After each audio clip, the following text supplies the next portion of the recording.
ជនកណនីជំពូកទី18ខ29ដល់ខ30ឯអស់ទាំងដង្វាយដែលឯងរកគ្នាទទួលនោះត្រូវឲ្យរើសយកចំណែកល្អបំផុតសម្រាប់នឹងថ្វាយជាដង្វាយទាំងប៉ុន្មានរបស់ផងព្រះយេហូវ៉ាគឺជាចំណែកដែលបរិសុទ្ធក្នុងដង្វាយទាំងនោះដូច្នេះត្រូវឲ្យឯងប្រាប់គេថាបើកាលណាឯងរកគ្នារើសយកចំណែកល្អបំផុតពីដង្វាយទាំងនោះទៅថ្វាយជាដង្វាយលើកចុះឡើង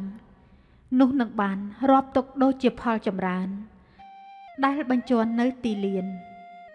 ហើយដូចជាផលចម្រើនដែលគៀបក្នុងគ្នៀបរបស់ពួកលេវី